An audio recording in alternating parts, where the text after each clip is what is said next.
Om Shri Ganeshaya Namaha. Sadashiva Shamarambam Shankaracharya Madhyamam Asmadacharya Paryantam Vande Guru Paramparam. Om Sakana Vavadu Sakana Punattu Sakaviryam Karavavakai Tejasvina Vadidamastuma Vitvijavagai. Om Shanti Shanti Shanti.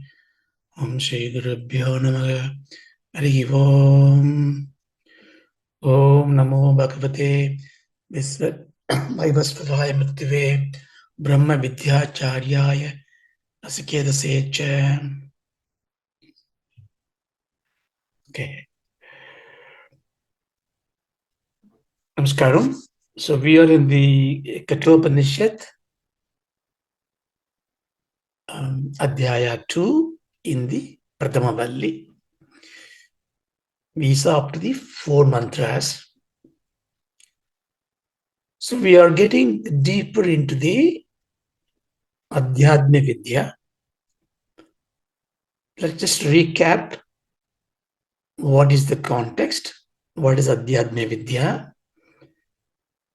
because this is the prima phase of this study, because the words and the meanings can be contemplated in so many ways, but the purpose of the Adhyatma Vidya must be understood. Adhyatma Vidya compared to Lokadi Vidya. The material sciences that we study, the arts and sciences, to survive in this world is one thing, which in Vedanta's parlance called avidya. But this Sri Vidya or the Parama Vidya, the Atma Vidya is Adhyatma Vidya. This is what the Vedas and Vedantas in particular gives you. It is for the entire humanity. That's how we should look at it. The doubts will come to our mind because Vedas are the entire humanity. Why is it very practices are very Hindu oriented, we may say. The religious aspects come into this.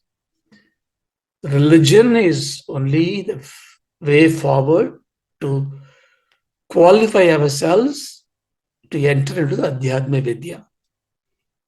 So religion forms in a society based on the geography, culture, heritage, and practices to make those people to be perfect in their undertakings so that they are ready to Adhyatma Vidya. So if you have to understand that, that's the reason why when we discuss Vedanta, it surpasses the religious dogmas and creeds. But then how do we justify mantras, pujas, which are very specific to a particular God form? How does it apply to everybody else in this world? Again, we must understand, if you look at the goal of Vedas, is very much the goal of the individual. What is our goal? We quickly say Purushartham is Sukham, but our goal is really to be Nirbhayam, to be free of fear. The fear is what causes desires. All the desires that we have is fear parading in a particular way to drive you to do things. I want to have a job, I have to save savings, I have to have the heritage, because I'll be afraid to be penniless. I want to be healthy because if I am not healthy, I'll be suffering. So the fear is what drives the desires, the purpose, which is good in a way, because that the fear is what the motivator for you. Even when you are alone, you are afraid. Why are we afraid? Because there may be somebody else.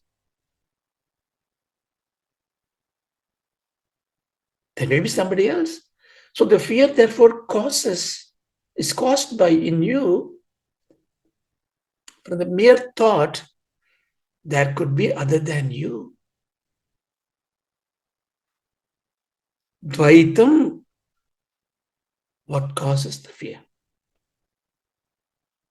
When there is a difference, I'm not afraid of my wife and children because they think they are my family. The mamakaram comes in. But if a stranger comes into my place, I get fear. Because it is not, it's different. The difference causes the fear. Indifference in general is Dvaitam causes the fear.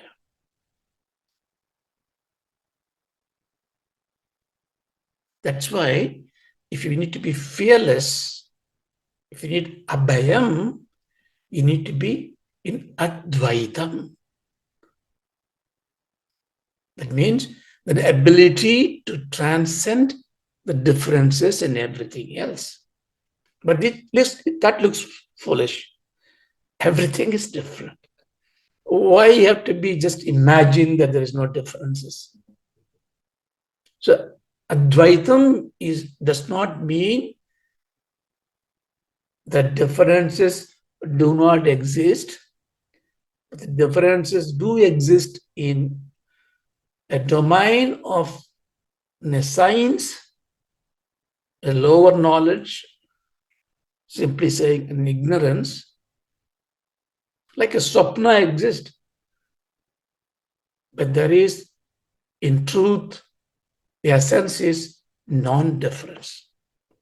So that is what Advaitam, therefore it is about managing, transcending the differences. We understand the non-difference of it.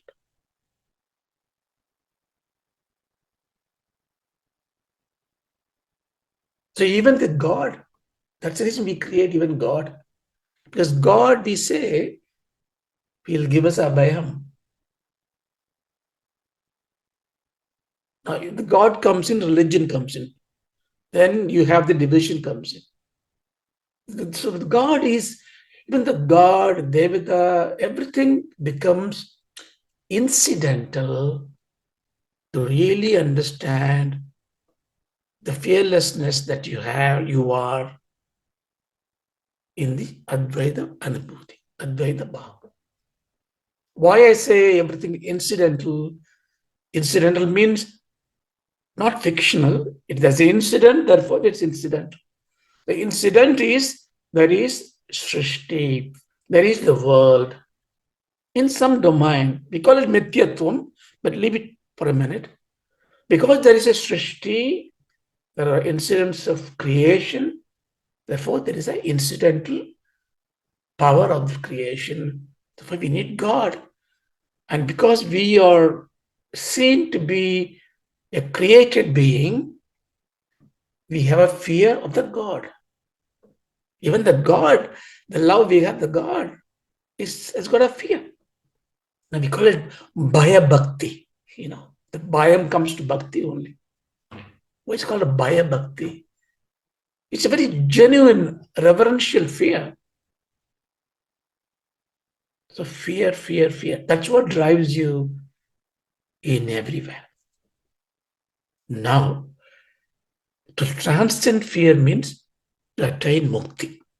So that is what the universal goal. If you can attain mukti, that means you are fearless. What does it mean?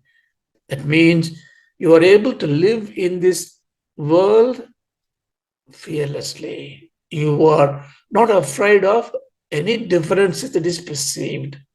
You transcend this. Is it possible?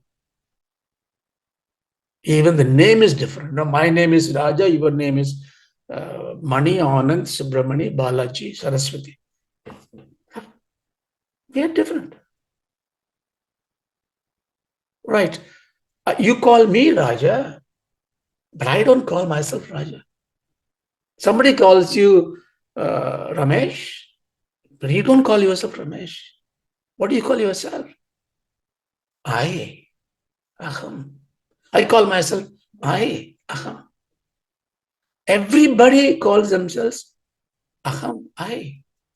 So you know the real name that you associate to yourself is not Raja or some other thing which somebody puts for you. So your name is Aham, Nan, I. My name is Aham, Nan, I. So if you take namesake differences, that is gone in one shot, is it not? You are Nan, Aham, I am Nan, Aham.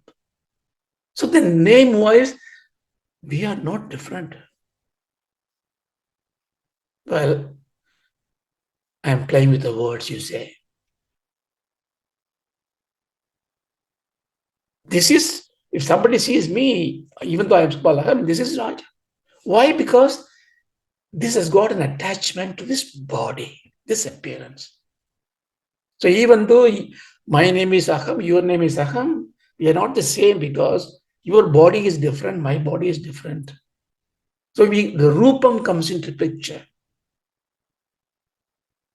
Is it not? Even to myself, the Rupam I have now, it's old body. 10 years back, I was relatively younger. 30 years back, I am much younger. So the differences of Rupam comes into. So I am the same person. Even if you look at the picture of mine, 3 years old, I can say it is me, I. So that means the name I is not attached to this body right now, not to that body before. So it has nothing to do with the body.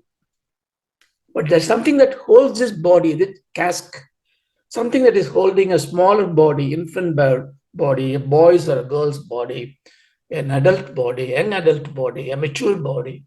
So the cask is there. There's a name to it. That name is Aham. Okay. Even then, the castes are different.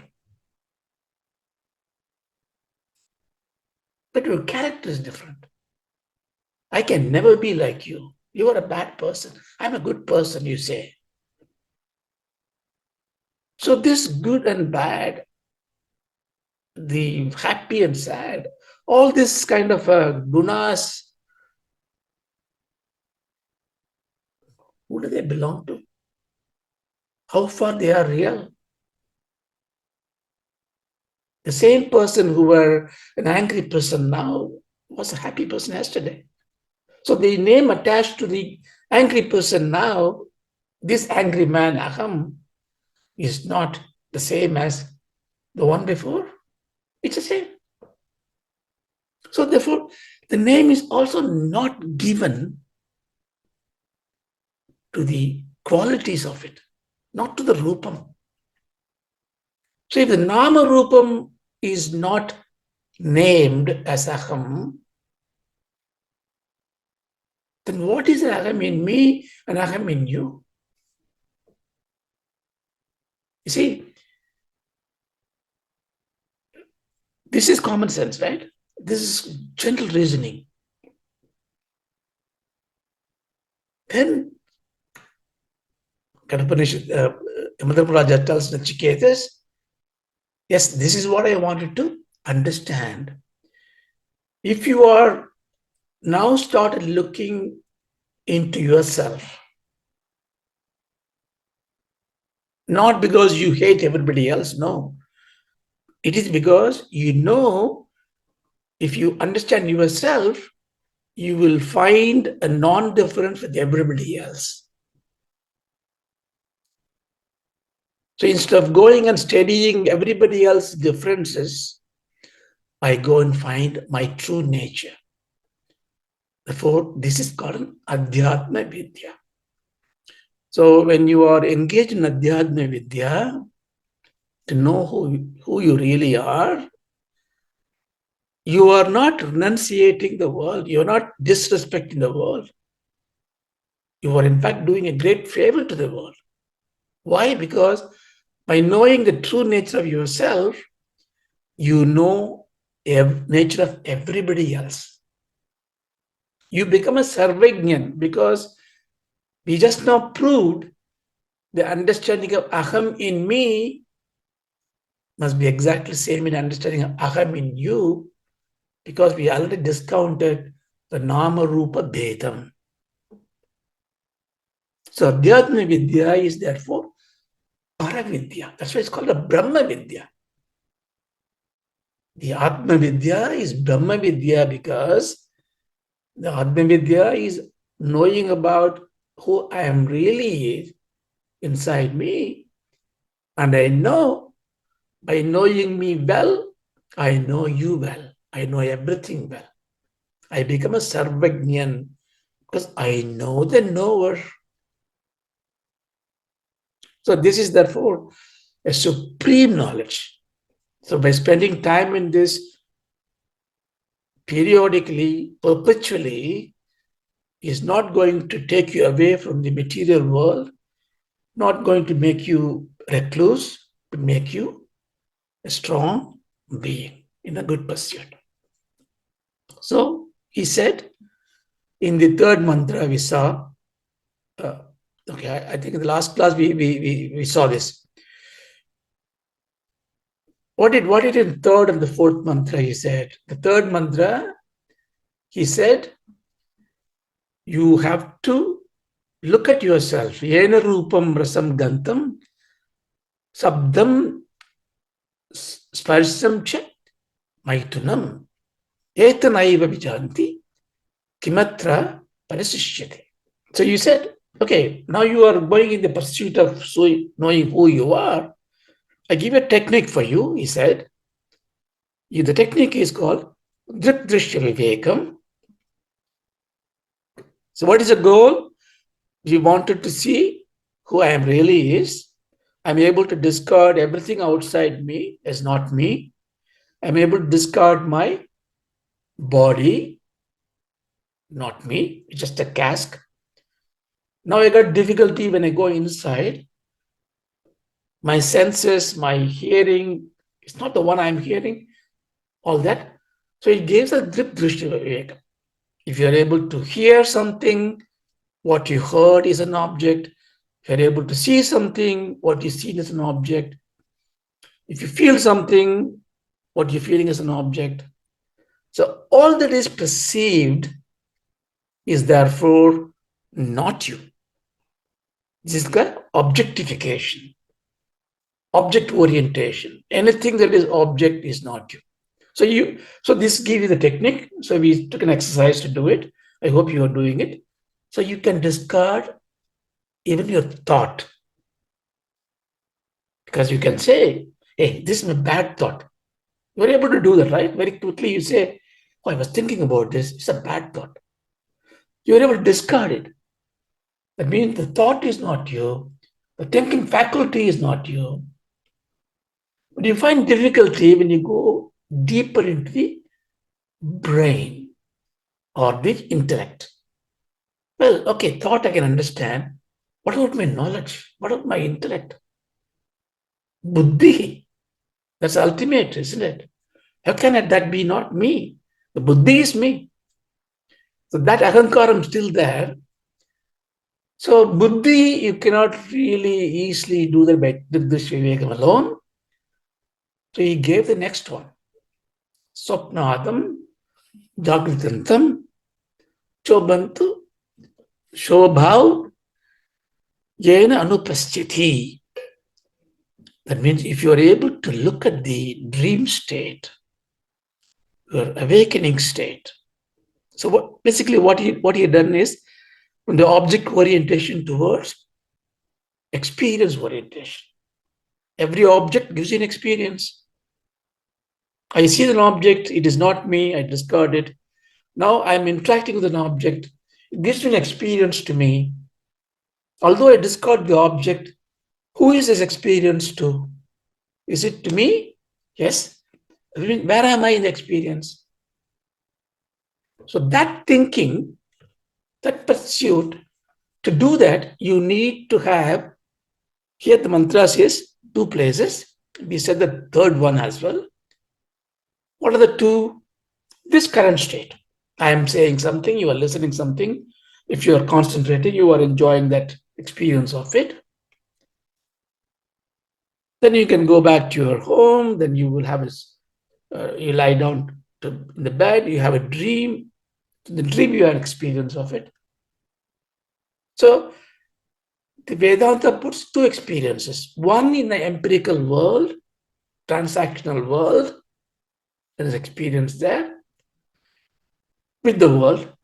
Then in your own world, in dream, you have experience there. Now, is these two experiences to you? You said, yeah. Are you sure? Yes. But then you just had your dinner, sumptuous dinner you had. You went to the dream. In the dream, you are hungry. You said, yes. If you are the same person having a dinner, how come you go hungry there? Well, it's an illusion. No, it's not illusion. You experienced it in a dream. If you take dream as an illusion to you, then I would say the world is illusion. You must accept it. You won't accept it because you feel it real. So therefore, I'll talk about the illusion now, talk about the reality of it. You really had a dream and you really suffered hungry in the day. Yes, I did. But how come you were hungry? Because you went to bed after having sumptuous food.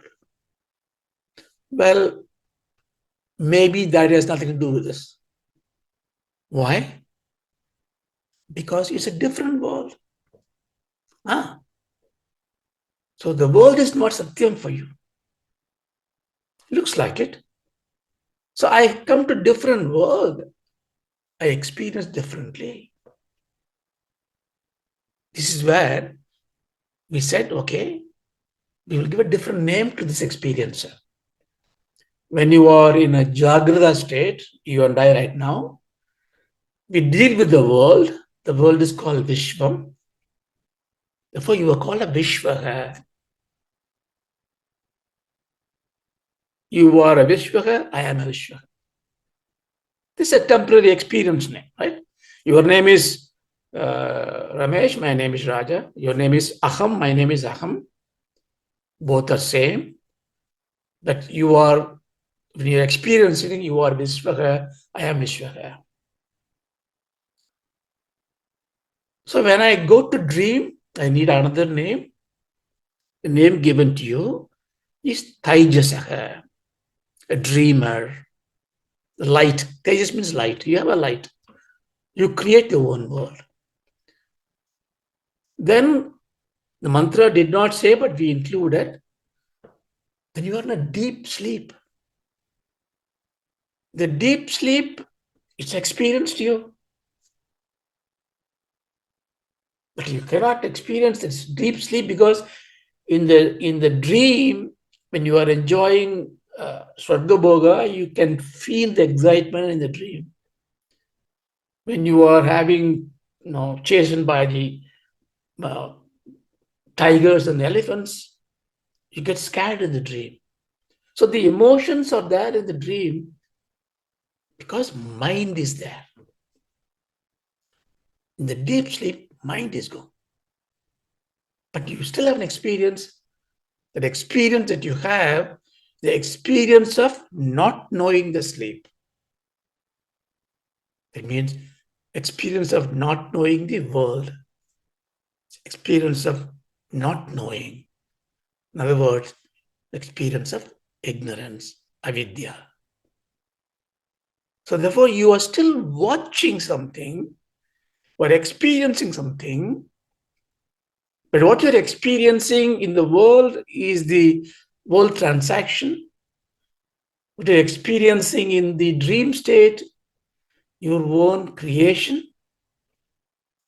But in a deep sleep, the resulting avidya, darkness, you still experience it. To see that avidya, which is the blanketing everything else, you need to be a tremendous Jnanam. That's why it's called a prajna. Takrushyena iti prajna. So here are three names now. Vishwaha, you and I. Taijasis, when you're dreaming. Prajnaha, when I'm in a deep sleep. Now, why are we doing this complication? It's because our goal is to show there is no difference in the world, but the differences exist. Therefore, we knock down the nama rupa differences as a myth. Then we have experience differences come there. To remove the experience differences, we drive this experience into three parts. This is called vivekam. Vivekam means discriminating intellect. You analyze everything. Now you have to do two things. Vivek, in Tamil, there's a beautiful word there. Paguttarivu and Paguttunarvu. Paguttarivu means vivekam, discriminative intellect. Paguttunarvu is a synthesize. So what did I now do? I analyze my experience.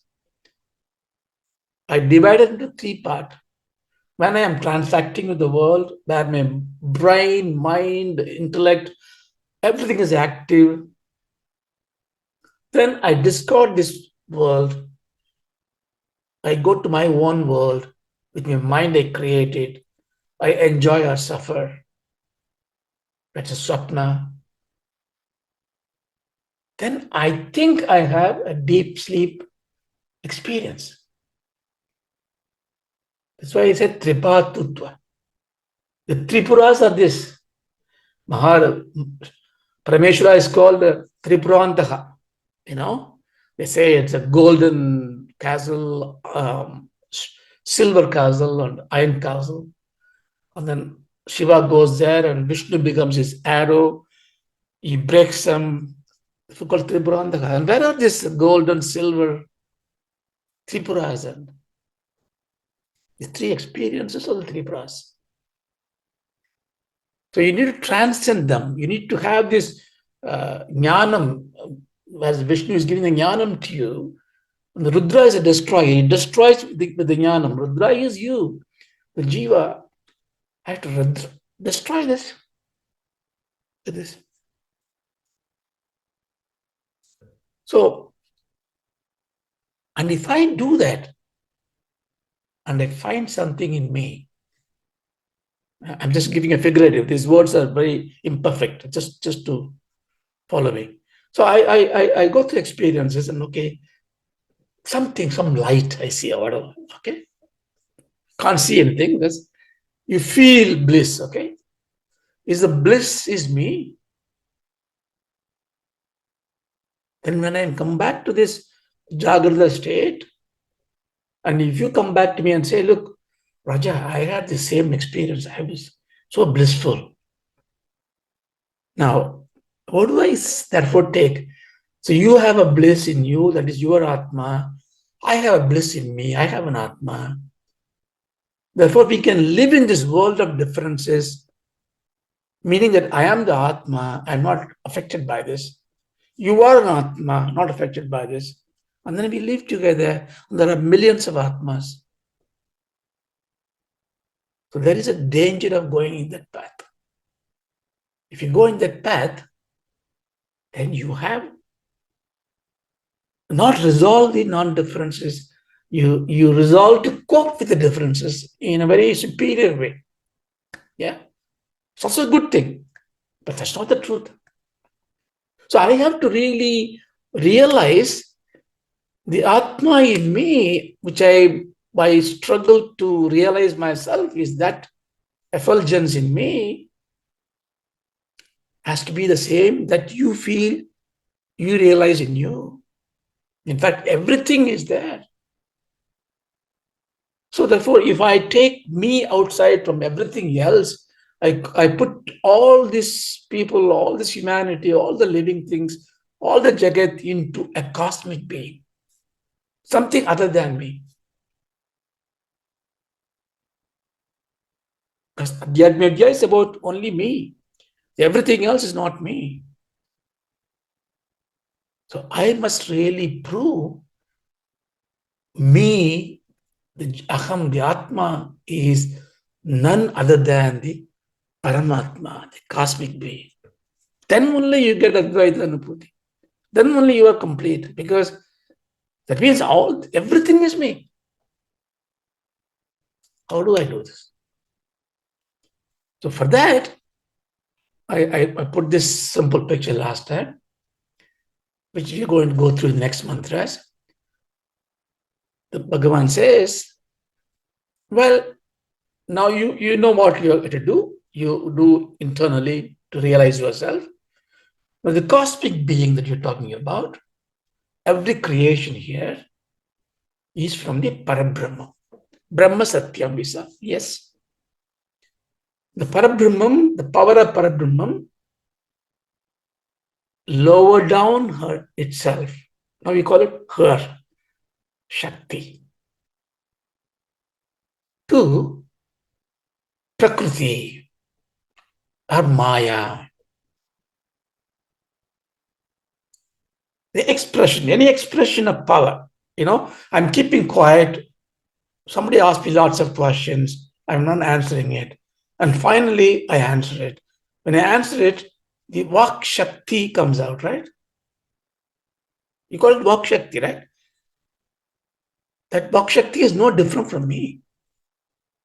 The Shivam I am is revealing the Shakti. That's why Amba is called Vimarsha Rupini. So Shakti is no different from the Shivam or the Brahman. But it is very difficult to define, because how can you define my Vak Shakti unless I reveal it? And it abides back into me. It comes and goes. Maya. So it, Bhagavan says in the Bhagavad Gita, this Prakriti, call it Paraprakriti and Aparaprakriti. Apreyam idastum anyam prakritim vidyame pare. So Mahabhago, Arjuna, may you understand, I have two kinds of revelation of my power. Aparaprakriti and Paraprakriti. Ashuddha Maya, Shuddha Maya. Adi Parashakti and Ichashakti, Kriyashakti, Gnanashakti, Sobinis to manipulate the whole world. So this is the Maya layer we saw. In the lower part of the Maya layer, when you see this Maya layer, the Parabrahman is called Ishvara. Ishvara is no different.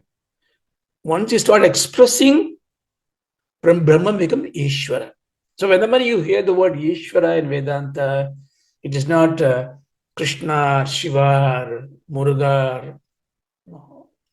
Ishvara is Brahman, which reveals his Maya. Then what the Ishvara did? The Ishvara, with the Maya, created a Maya Prabhanjam, a Karana Prabhanjam, a world. And then inside, he got in there. Because he gone inside, it's like, when we finish all our day-to-day activity, we go and lie into deep sleep and we are inside. Complete darkness, I am inside. The complete darkness outside is Karana Prabhanjam. The complete darkness inside me is Karana Sariram. When I am inside the Karana Sariram, in the deep sleep, I am Prajna. Ishvara is called Antaryami. This is building similarities, not equality yet, similarities. The scale is different. It's a cosmic being, it's an individual being. A small handful of seawater and the ocean. They are not the same right now, but they have the same principles of water. We are going to go towards the water principle. say, I give an example, it makes it much easier. Don't worry about going into the mantra. We can go into the mantra very quickly. Understanding this will make it easier. So we are going to make that Ishvara, that the Parabrahma, is nothing but the Atma. We're going to make a phrase now. So when I am like this, I am called not Jiva, but Jivatma. So when you use this phrase, understand now. When you say Jiva, you are either a Prajna or a Taijasa or Ishvara. Yeah. Deep sleeping man, dreaming man, or an active man with the name of Mukunda, whatever you can name it. But if you want to give a name to that which is holding all this, I call it Jivatma. Atma giving a shape of Jiva. So Ishvara is nothing but Atma giving the shape of Ishvara, Paramatma. Now we are going to equate that. So for that equation, you will be very amazed to see quite easy to understand this identity when you have Nama Rupa Bheda very quickly. Take an example. There is sunlight everywhere. Light is there everywhere, right? So if I hold a mirror, in the mirror you can see the reflection of the sun. Can you not? You see the sun, you don't see sun directly because you can't see sun directly. You look at the mirror, maybe it's a nicely coated mirror. You look at the mirror, you see the prakasham of the sun in this. Is the sun same as this reflection on the mirror? You'll say, yeah. But it is contained in this frame. It is the sun. Now, I take the mirror and then put in the wall, and it reflects, deflects, and then shows a lot of lights everywhere. You can see lots of, like a star-like, an oblong, a square, a tree shade comes in. So many bimbams are coming there. Are they real? Yes. Are you experiencing it? Yes. But what caused it? This reflection caused it. Reflection causes so many different things. Now, if I take this mirror away, what happened to the reflection? Gone. What happened to the light? Has it gone? No. Light is there. But you cannot see the light. But light is there. But if I have an Ishvara, on the light mirror back, I can see Ishvara there. So the reflection in the mirror is Ishvara. Every reflection that the mirror creates is the Jagat, is a Jiva. Understand?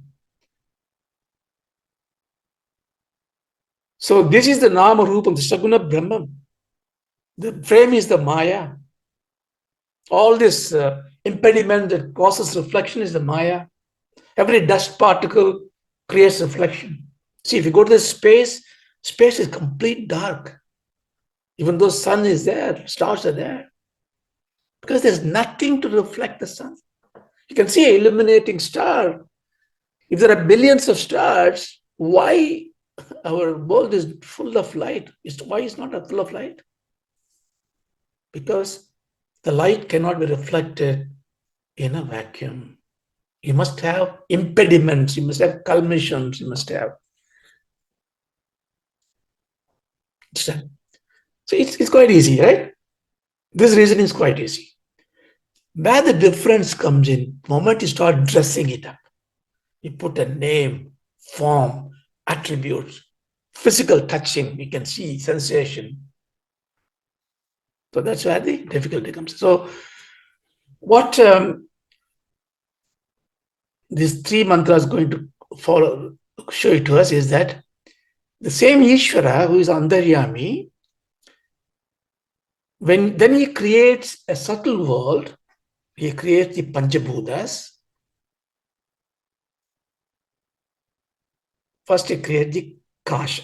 See, Akasha we say, right? Akasha. Kasha.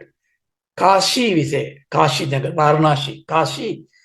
Kasha. Kasha means brightness, effulgence. Akasha means not the cloud. Akasha means brightness, effulgence everywhere. So when you say dark sky, Akasha is that which contains the dark. So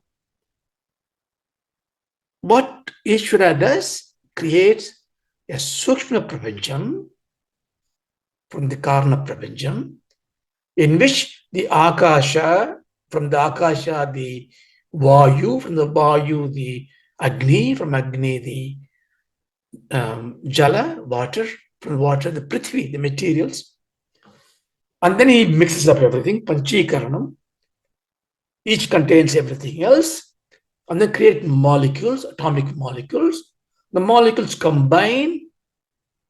You see, the combination, why they combine? There's a natural tendency to combine. When you split the water with the heat, it separates into oxygen and nitrogen and disappears, and then it's time to mix it. Every force is trying to mix, to join. Why? Dvaitam is not Satyam. Even when you get married, we get married, what do we do with the physical relationship? You want to be one with your spouses. That even that physical intimacy is to become one. Advaita Bhogam. Advaita Bodham. So, but the Sukma Sariram, Stula Prabhanjam is creating all those elements. And he's got a name called Hiranyagarbha. So the Hiranyagarbha is before the Panjab, before the Suryas. So Antaryami becomes Hiranyagarbha. Hiranyagarbha creates all the Panchabhutas. You can simply say he is a cosmic being. So the one that I want to match myself is Hiranyagarbha, the cosmic being. But he is very subtle. Then when he makes it as a Vishwa, even Vishwarupa, otherwise a Virat Rupa. So these mantras are going to split Ishvara into these three planes and then say, each level you are same. Your Stula Sariram is Stula Prapancham. Your Sukshma Sariram is the Sukshma Prapancham. Your Karana Sariram is the Karana Prapancham. You as a Vishwa is the Virat. You as a Taijasa is the Hiranyagarbha. You as a Prajna is Antaryami. You are the Jivatma. You are nothing but the Ishvara, Paramatma. Only when you do the realization, Nachiketa's third boon has got a meaning. Otherwise, you are a walking library knowing everything else. Like you mastered all the cookbooks in the world. You can cook any food in the world, but you can never taste anything because you aren't cooking it. So, therefore, you have to do Nitidhyasanam. You have to do Shravanam, Mananam, Nitidhyasanam. Okay, let's see now. Let's go. Now, with all the context, I took 2 classes for it, but it is worthwhile. Let's go to the next one. Yai imam madvadam veda atmanam jivamantikat ishanam bhuta bhavasyasya natato vijigupsate yetat vaitat. The yetat vaitat is keep on coming, right? Here he is telling, take the first line. Yai imam madvadam veda atmanam. Ya means yaha, whoever.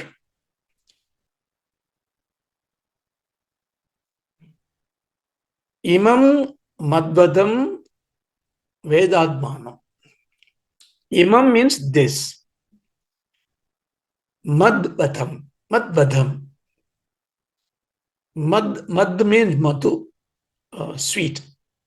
Madvadam means sweet experiences. You can take all experiences. In other words, Madvadam here stands for karma palam. That means he's now coming from the karma sarira. Whatever you're experiencing it in this world, whoever is experiencing the world, Jivam Atmanam. That means the whoever is experiencing that Atma as one. Antikat. Antikat means who knows it.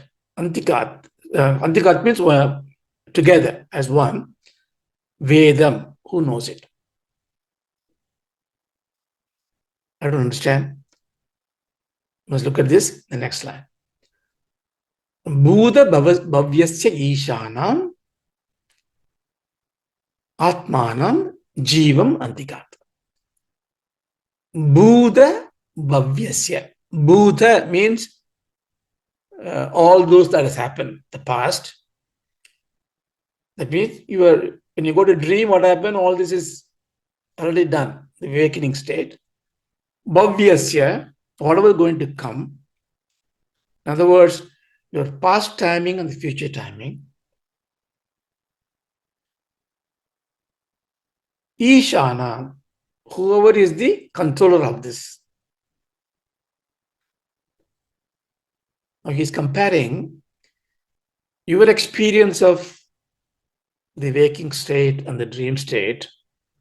Whoever is experiencing it, that means I, and compare that with Ishvara, whoever is experiencing the past and what is going to come, because he knows everything.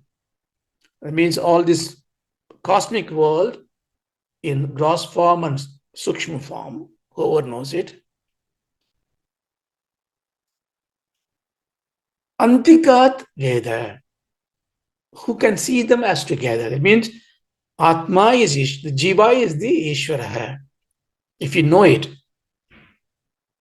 he's giving a prayojanam now. If you know that, what happened? Tadaha, after that, Vijigupsade. Vijigupsade means a lot of meanings, two important meanings. Not protecting anymore. He does not protect anymore.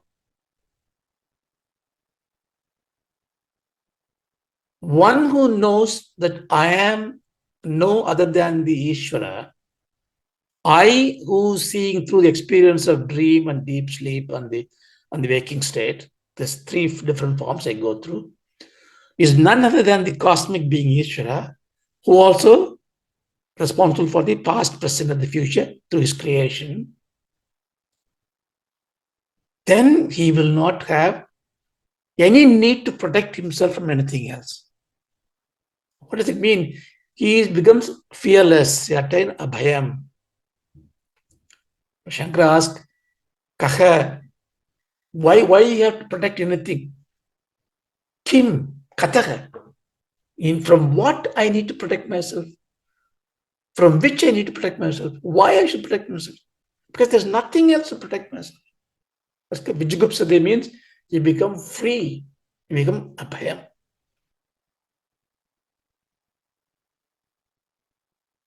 See, the Antika, they said, it comes from the root called Aditi. Aditi means a guest who doesn't come without, with the pre-permission. But ad, the root means consumption. Aditi means who likes it, who eats, so many things. So here, who knows that I am the Ishvara. Vijigupsade also means reverence, that you have no dislike. So if I know I am the Ishvara, I have nothing to worry about protecting myself. That's the reason why the Atmajnanis just they can walk away without any shelter. They don't care. Everything will happen. But there is nothing to protect from. But also other meaning is Shankara very beautifully says, which also means that they have no hatred. That means they have sarvatma bhav. So you have to really, this is the beautiful balancing there. Advaitis are not therefore not just they discard everything, they don't respect anything else and all that. No, maybe when they are the nishta, nobody knows, they know nothing. Like Bhagavan Ramana Maharshi was in the nishta, the young boys go and throw stones at him, urinate on him. There is a lot of things in there. He was just sitting there like Mahanubhava. But when people find and then brought him back into his life, he has no hatred on them. Jigupsade, Sarvatma Bhavam. So in this mantra, you have both the mean and the prayojana. In summary, what it means, by the analysis of this Ishvara cosmic being, of three different experiences, three different domains, Srishti, there is a principle behind that, an Atma principle. I am the Atma, Jivatma, Ishvara is Paramatma. Like this is the water, this is the water in the form of wave, this is water in the form of sea. The sea water is nothing but the sea. The form is a form and the name. This gold necklace and this bangle is gold. It's only a form. So if I know this underlying cause of it, I transcend the differences. Well, then I need to cope with the differences in the world. You will cope with the differences, provided you know this commonality, you will not be afraid of it. If I know I am you and you are me, then when I come back to the transactional world and you and I are in a stock market, we are competing in the business, I'm not scared of you. Vijigupsade. You are doing that act, I'm doing this act. See, you understand, this is so profound. This is what Bhagavan was trying to impart to Krishna, Arjuna. Don't take, my Bhishma, my Drona, this venomous Duryodhana. Don't have dislike and like. You cannot do the job. This role required you to kill them, or prize them. Vijigupsade. Will you kill me? Don't worry about it. Because you are already killed. When Arjuna was thinking that way, Bhagavan shows him a glimpse, everybody is already dead physically. At the same time, you also like them because Vichigupsa also means not hating. So this is a very important mantra because even if you don't realize it now, someday the realization will happen. The bhavam is important. That means I am a universal being. I am not afraid of anything else. The next mantra. So the next mantra is further elaborating this about the Hiranyagarbha. Yaha purvam tapaso jata madhyaha purvamajayata guham pravishya dishtantam yo bhudebhi yapashyate yedat vaitat. The last one is started with yaha. Here also is starting with yaha. Yaha purvam tapaso jataha. Tapaso, from the tapas.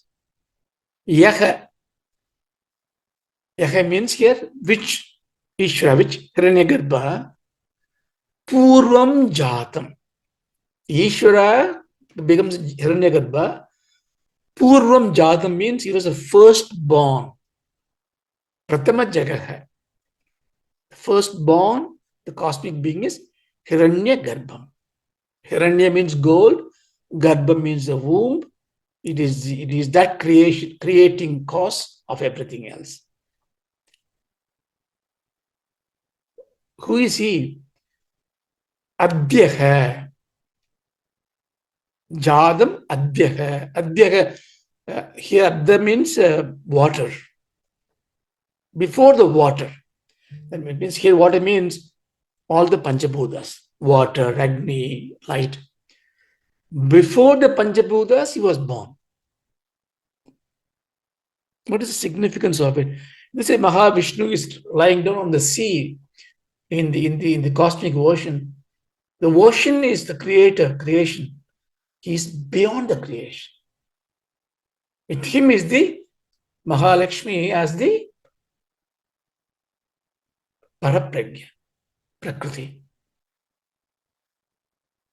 Because he is beyond the Srishti, you cannot see in the Srishti, he has no layam. You cannot see him.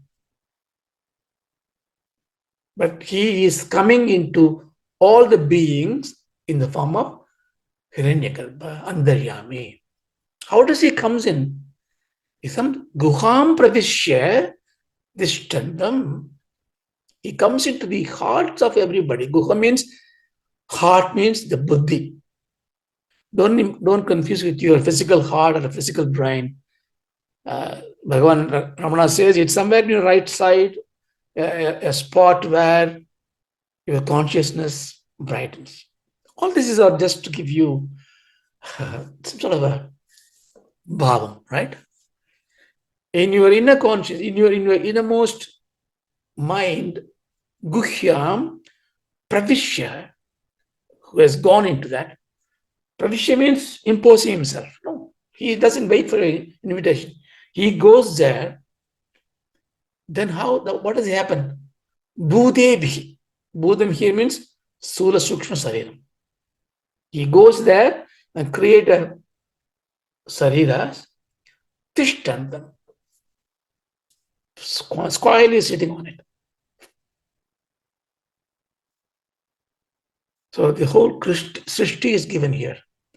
The Hiranyagarbha, Yaha Tapaso Jatam, Purvam Jatam. Why is it tapaso? What does it mean tapas? Tapas, I thought only we do it to attain something. Why does God does tapas? Tapaha here means tapas. Tapa means heat. You know, when you work intensely, when you think, you generate heat. The life is heat. The prana is heat. The prana, he comes into Surya as a prana. Hiranyagarbha is also called pranaha, mahapranaha. So when somebody is dead, what do we say? We don't say, oh, his speech gone away. We don't say. His hearing gone away. We don't say. His indriyas gone away. We don't say. His mind gone away. We don't say. His body gone away. We don't say. We say either he is gone or his prana has gone or his jiva has gone. Sometimes we say loosely, his atma has gone. Atma doesn't go. So the prana is what the transport of this Jiva Prakasham, Chidabhasam. So the prana, comes as a prana. So he is the prana, he is the Sula Shukma Sarira, he is the Atma. The prana is the carrier.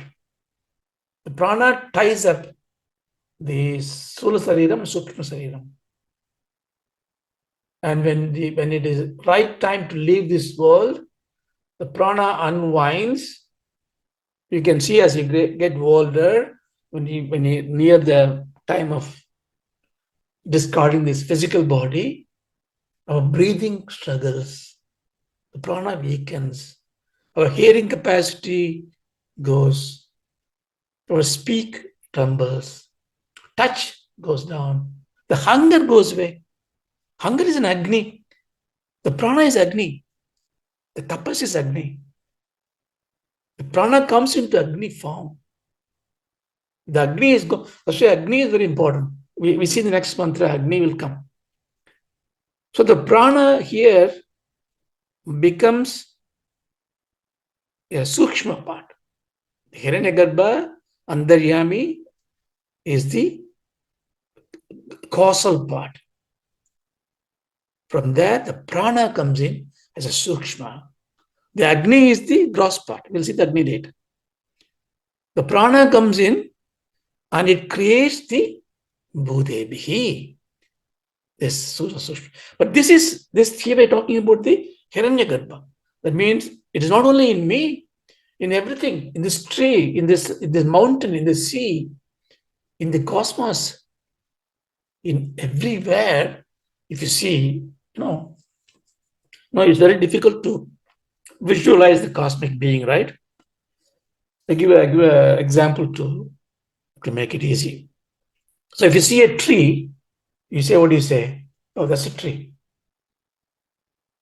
But if you see a whole lot of trees, you'll say, oh, that's a forest. You use another word, forest, but it is lots of trees. But you don't see it as a tree anymore. You see it as a forest. When you're flying, you say, look at this forest. Hey, don't say forest. It is a tree 1, tree 2, tree 3. No, it's forest. This is how you see.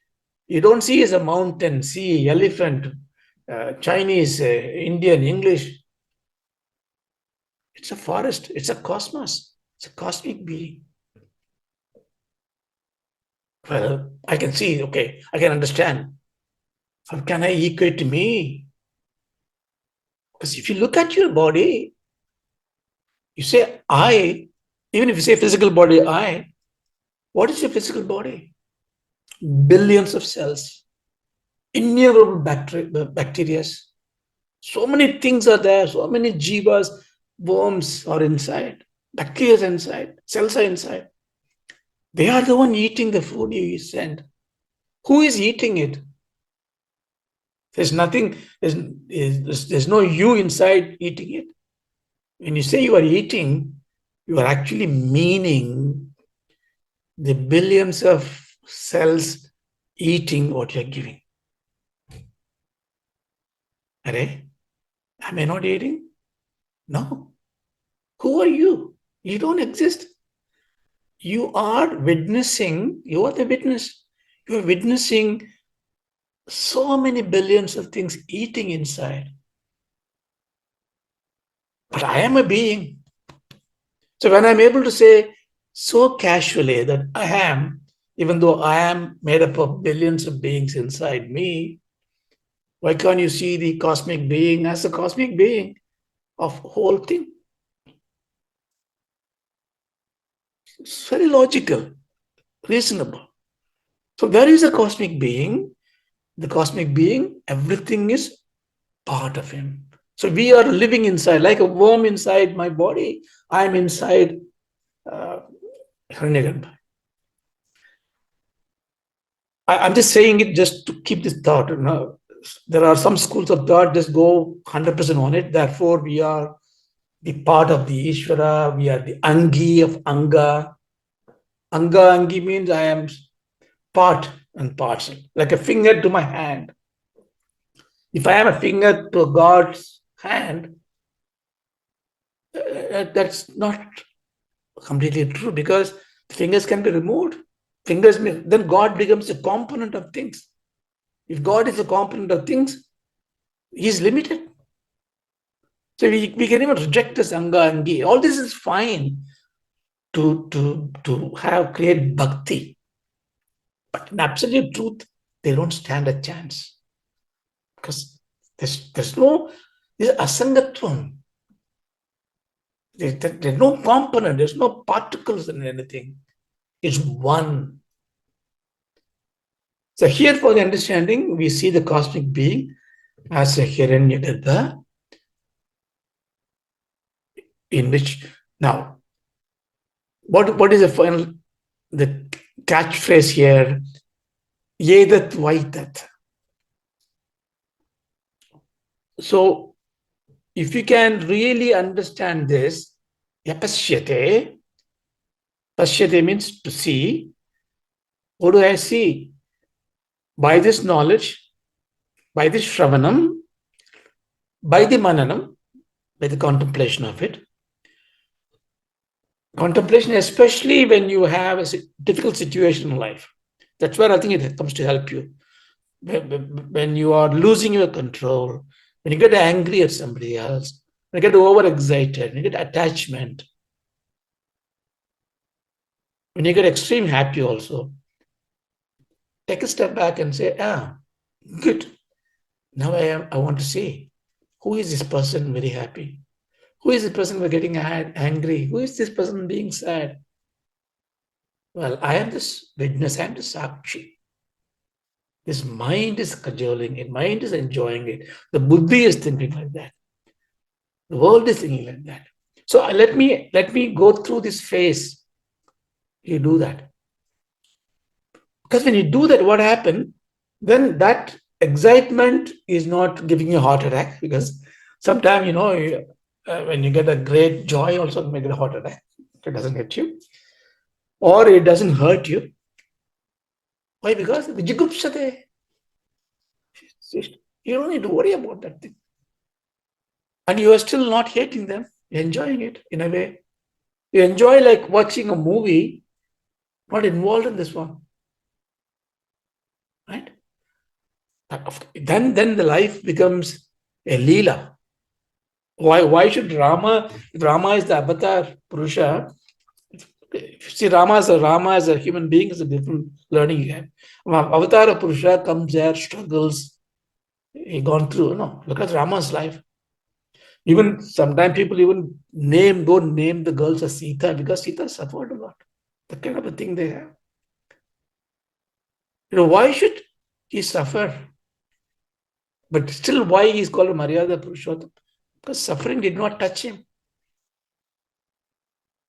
He led a life of how to perform this role, becomes a Leela. So in Krishna Avataram, he showed Leela, literally. Rama Avataram, he showed life is a Leela. If you know, suffering is as part of the happiness that you see, but you transcend both. Vijigupsate, don't need to worry about anything. So if you know that, Yedatvai Tat. See, the Tattvamasi, this is all in a way Tattvamasi. The word Tattvamasi phrase, that is this. What is Tattvamasi? Literal meaning is, that is this.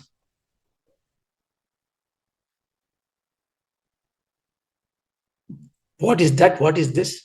It is context sensitive. So imagine that you and I are talking about a particular house to buy. We are discussing in so many ways. And one day you and I are walking along with our whole family, 20 of us are walking. And you and I are passing through that house we want to buy. I look at the house and look at you. That is this. And you say, oh, this is that. None of them will understand what we talked about. You will understand, I will understand. Because we had a context. So same way, the Guru told the Sishya, Tattvamasi. Oh, Tattvamasi. Oh, Aham Brahmasmi. Chapter closed. You and I, what is going on?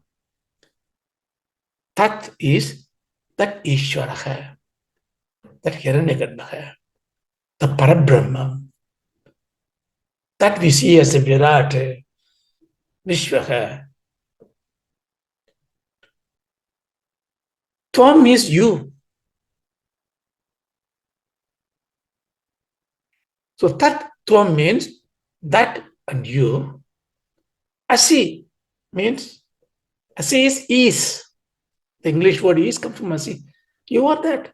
Only that is this. This is that. So that's why the tattvam itself, generally called tattva means philosophy in Sanskrit. We take it philosophy. It's not a philosophy. Can be a philosophy, but tattvam is the truth. What is the truth? Tattvam. You are that.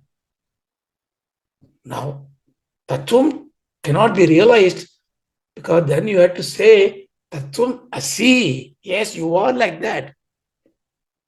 And to understand tattvam asi, then I must know what is tat, what is tvam, and how you become asi. So you need to have tat-pada vicharam, tvam-pada vicharam. Vicharam means inquiry. What we are doing right now is tvam-pada vicharam. Who am I? Bhagavan Ramana was insisted on it. Tvam-pada vicharam. Understand who you are. In Bhagavad Gita, if you look at it, the 18 chapters, right? The first 6 chapters, if you really understand the tattvartham of it, the deep meaning of it, they are tvam-pada vicharam. They are giving you the knowledge about understanding who you are to Arjuna. The next 6 chapter, where the Vishwarubham, everything comes in, is tat-pada vicharam, about God. Who am I? I am this, I am that. The last 6, asi, you are that. The sadhana, the jnana margam, this upasana margam, bhakti margam. How am I going to transcend this? I am this. So all that is capsule form in Kathopanishad comes in here. So here we are doing, we finished the tvam-pada vicharam with this, with the meaning of Jiva Ishvara Aikyam, and also we started the tat-pada vicharam with the Hiranyagarbha. So 5, 6, 7, and I would say 8, 9. 6, 7, 8, 9 will be the tat-pada vicharam. And the Mahavakyam here, either tvaim tat, is to think about the asi. Sorry if it is too heavy for you, but I think it's interesting. So next class we'll try to rush it a little bit fast. Okay. Om Sakana Vabhatu. Om Sahanavatu. Sakana Punaktu. Sahanau Bhunaktu. Sakaviryam Karavavahai. Sahaviryam Karavavahi. Tejasvinavadidamastu. Tejasvinavadhitamasto. Mahavidvishavahai. Vishavahih. Om Shanti Shanti Shanti. Om Shanti Shanti Shanti. Hari Om Tat Sat. Om Tat Sat. Yo. Thank you, Raja.